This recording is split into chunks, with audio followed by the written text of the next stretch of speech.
My name is Bryce Patterson, and at 47, I'd spent 15 years building client relationships that generated $28 million annually for Caldwell and Associates. On a Wednesday morning, I caught a $2.1 million error in the CEO's niece's presentation. By Monday, I was unemployed. By Friday of that week, 35 of my clients had terminated their contracts. The company lost 28% of its revenue in 5 days. And what happened during that week wasn't chaos. It was calculated precision. Let me back up a bit. 23 years ago, I was a different man. Fresh out of high school, I enlisted in the Marines because college wasn't an option, and I needed direction.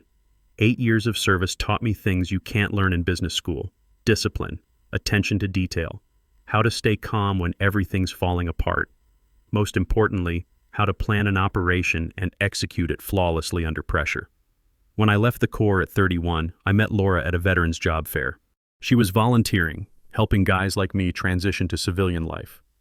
6 months later, we were married. A year after that, our daughter Chloe was born. Laura always said I'd build something lasting for our family. "You've got that Marine persistence," she'd tell me. "You don't know how to quit." She was right about the persistence, wrong about not knowing how to quit. 3 years ago, cancer took her in 6 months, pancreatic. The doctors said she fought harder than anyone they'd seen, but some battles you just can't win.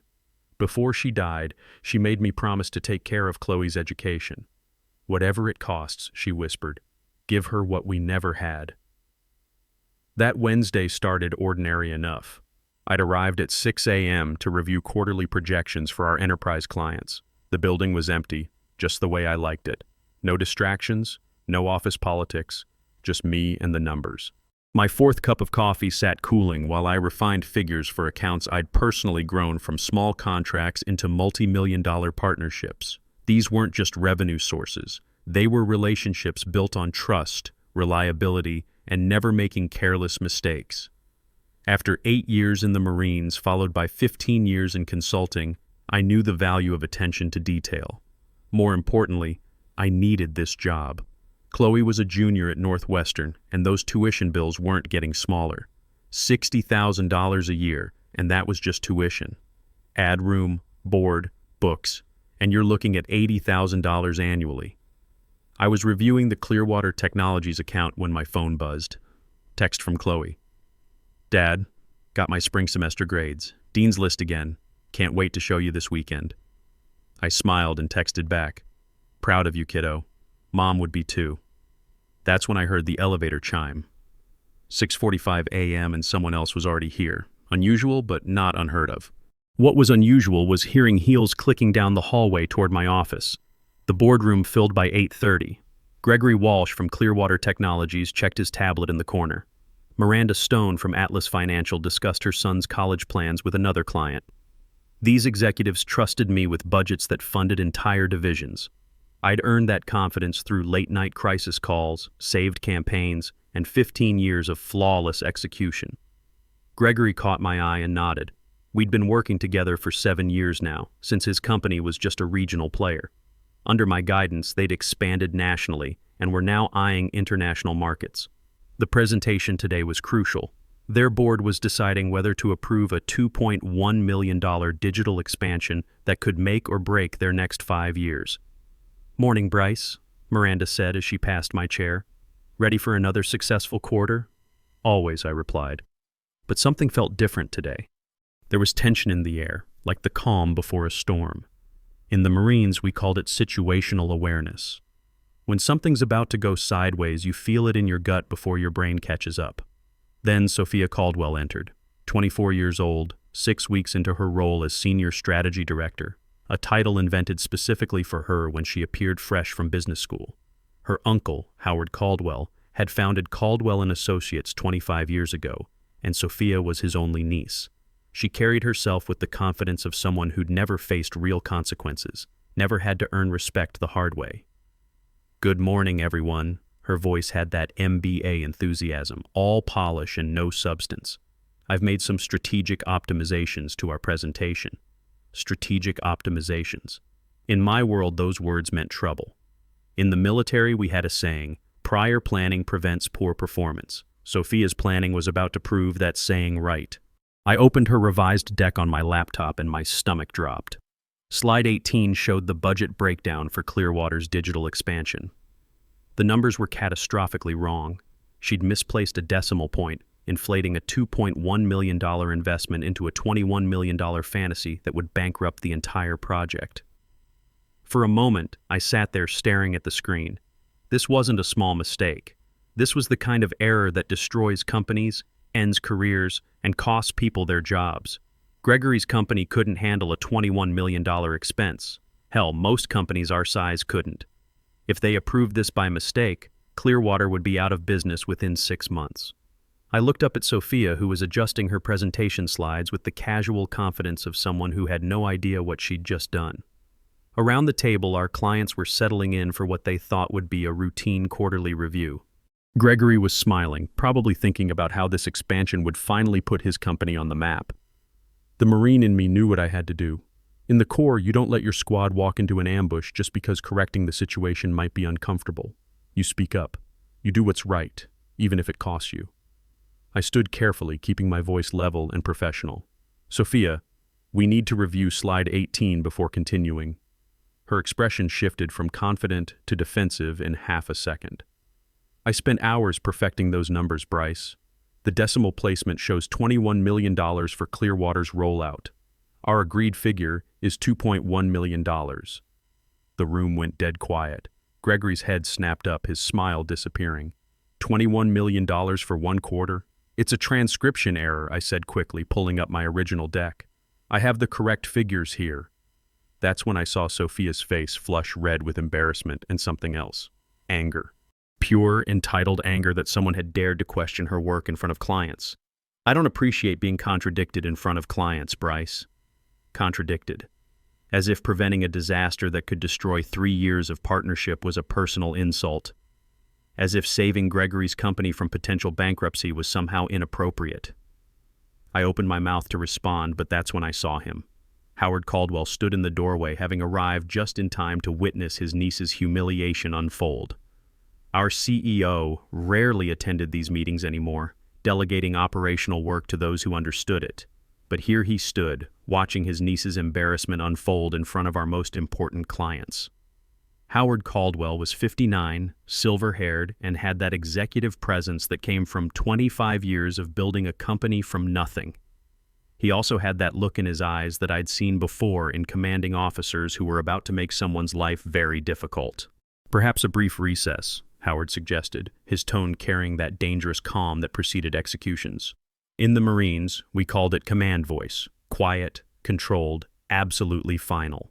The clients filed out, confusion written all over their faces. Gregory caught my eye on his way past and mouthed, "Thank you." He understood exactly what I'd prevented. Miranda Stone paused at my shoulder and whispered, "Good catch, Bryce. That would have been a disaster." But as the room emptied, I realized I might have just saved Gregory's company at the cost of my own career. Howard approached with Sophia hovering behind him, tears threatening to spill down her cheeks. In that moment, she looked exactly like what she was, a 24-year-old kid in over her head, protected by family connections instead of actual competence. That was poorly handled, Bryce. Howard's voice was ice-cold professional. I blinked, not quite believing what I was hearing.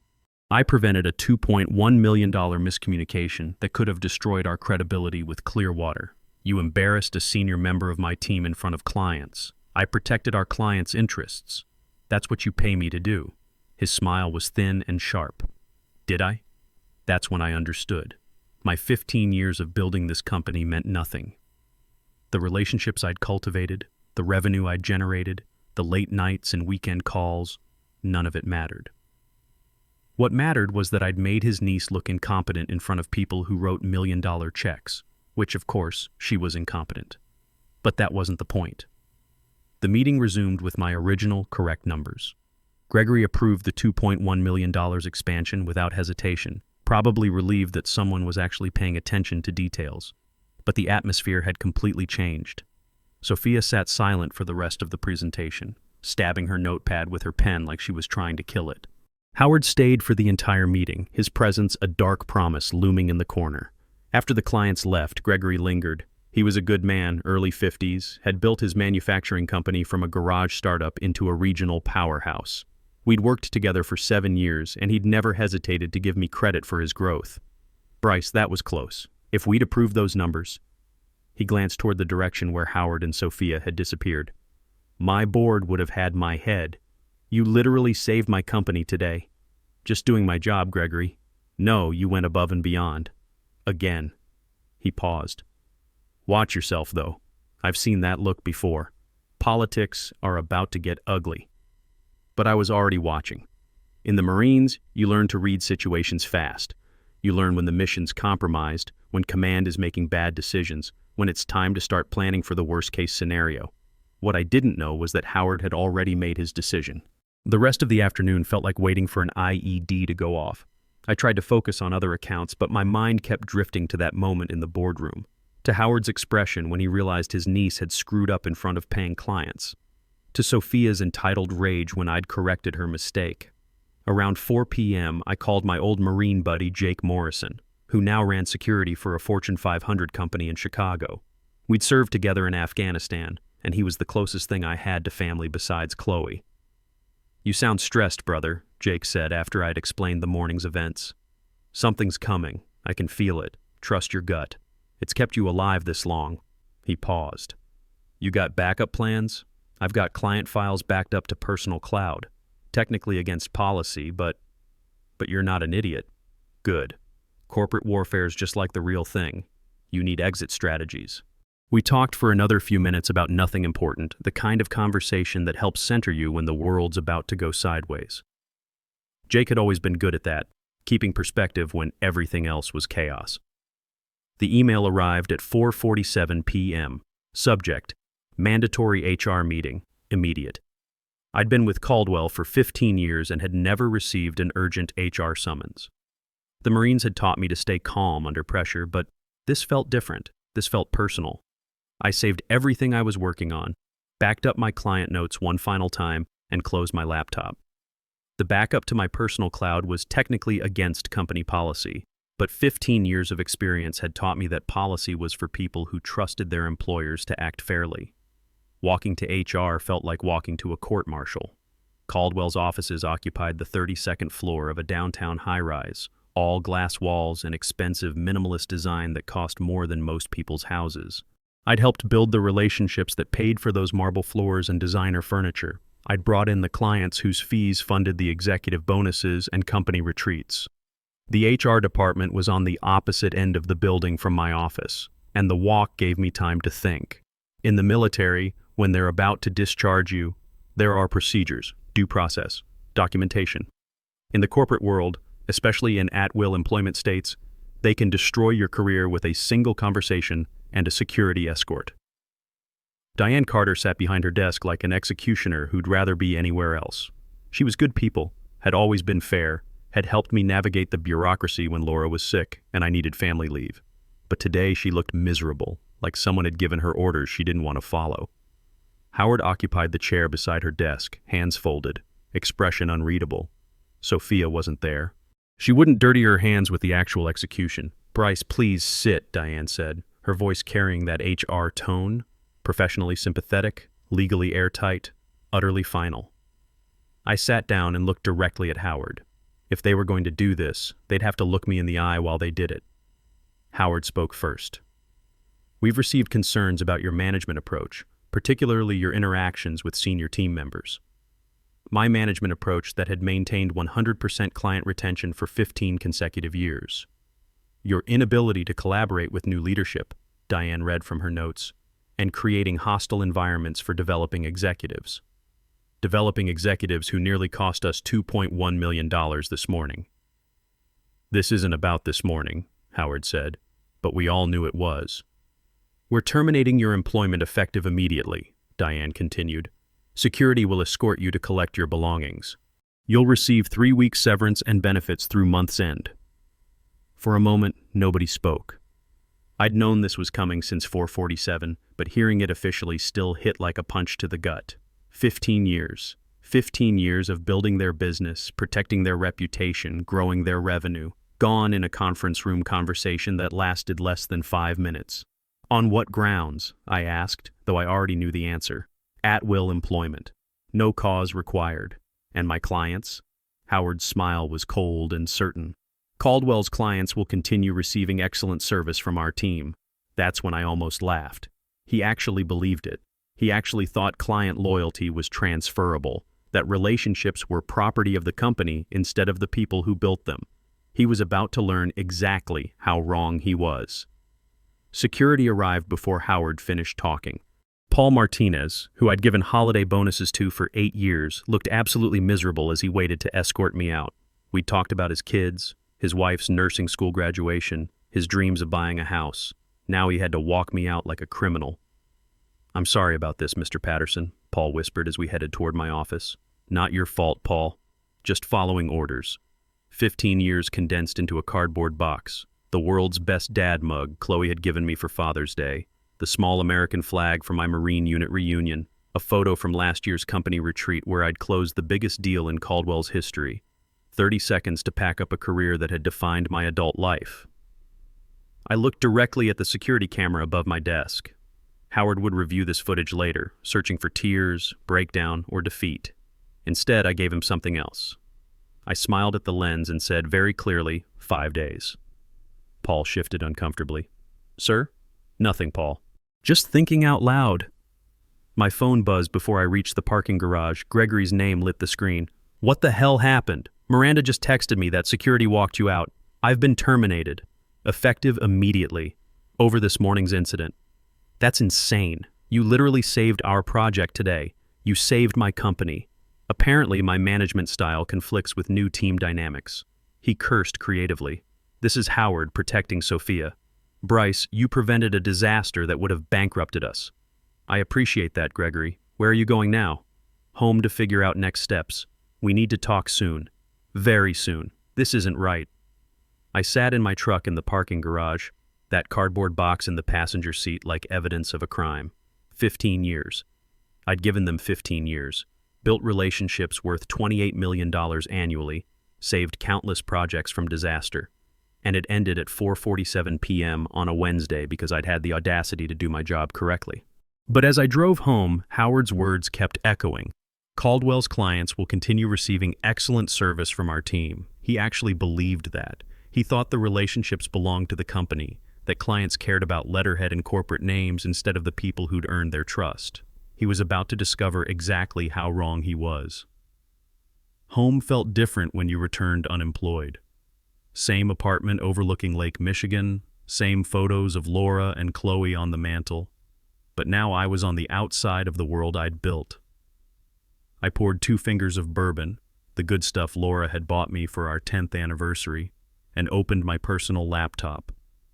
The external hard drive sat in my desk drawer, innocuous as a hand grenade. I'd been building this insurance policy for 3 years, ever since Laura got sick, and I'd realized how quickly everything could change. Every project summary, every client satisfaction survey, every documented success. More importantly, every conversation where clients had expressed dissatisfaction with Caldwell's bureaucracy or hinted about working with me directly.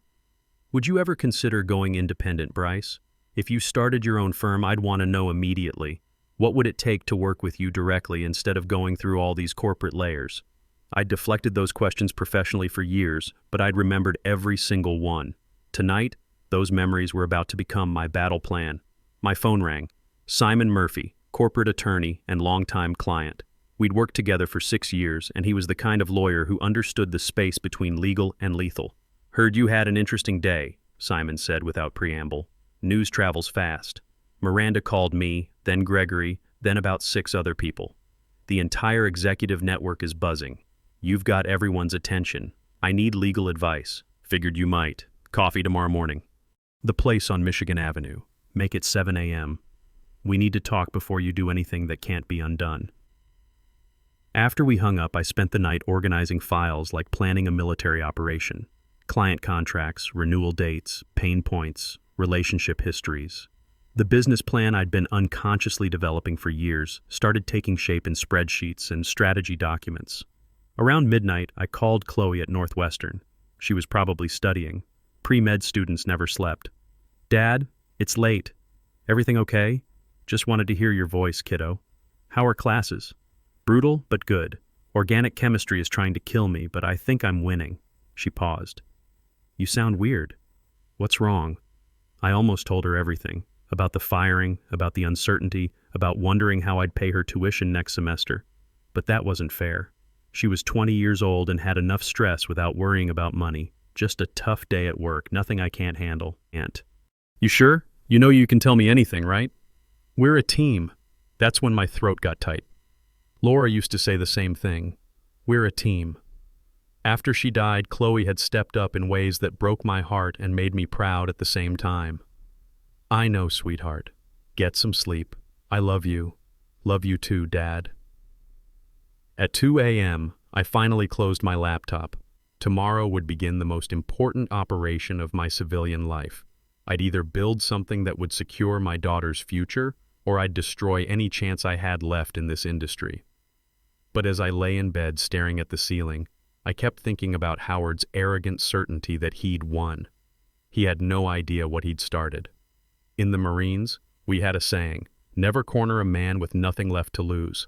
Howard had just cornered a Marine with 15 years of client relationships, a photographic memory for every slight and mistake, and exactly nothing left to lose except his daughter's future.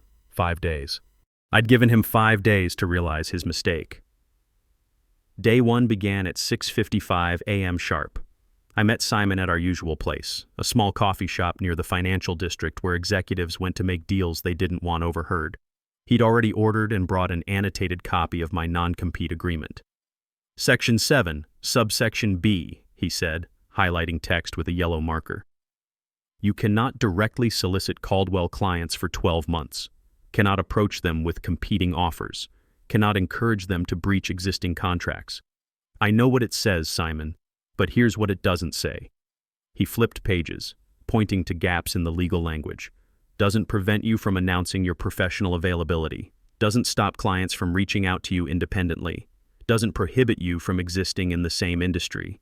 And critically, it says nothing about clients who choose to leave Caldwell for reasons of poor service.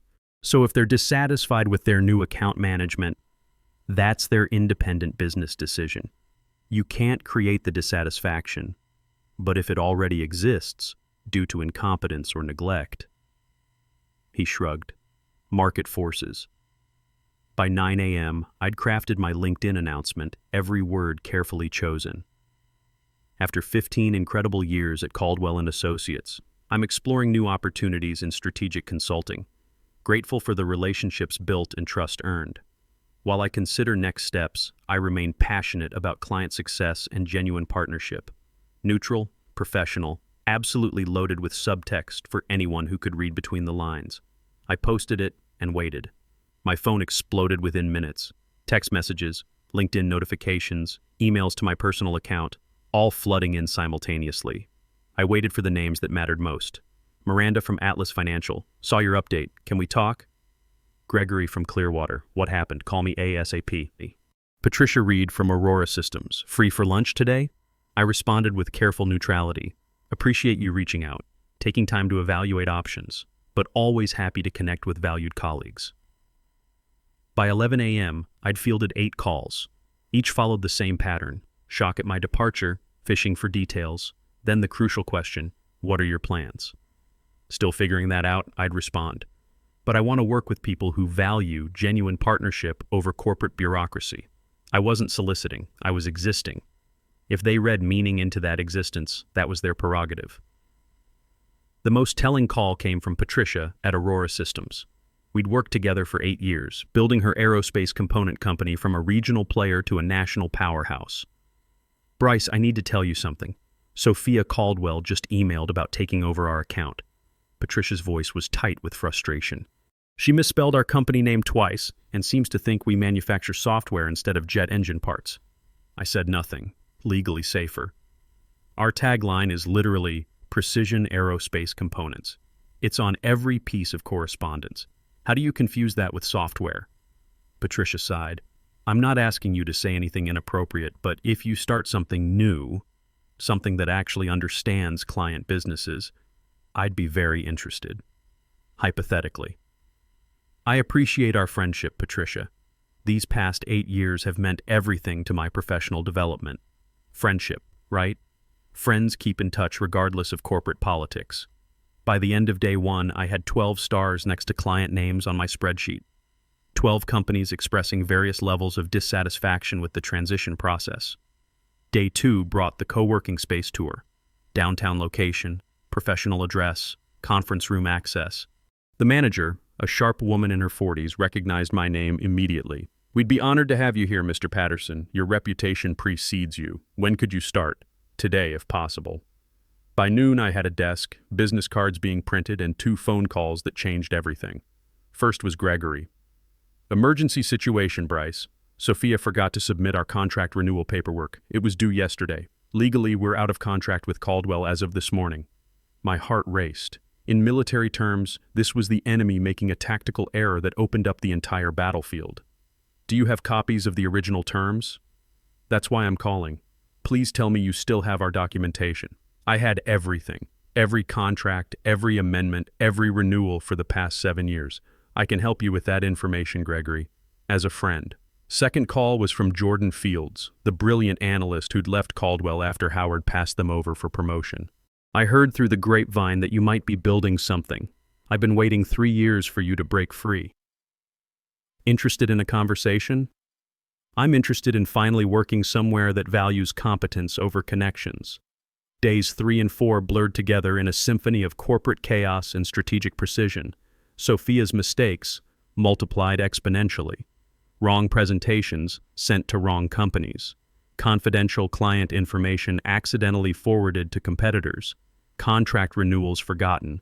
Basic account details confused. The feedback was devastating. From Sterling Industries. She suggested we pivot to influencer marketing. We manufacture industrial equipment for 60-year-old engineers. From Pacific Logistics, she recommended TikTok campaigns for our B2B supply chain services. From Midwest Manufacturing, she confused us with a restaurant chain and sent catering proposals. Each mistake drove more clients toward me. Not because I was soliciting. I never once suggested they leave Caldwell. I simply existed as an alternative, and they drew their own conclusions about service quality.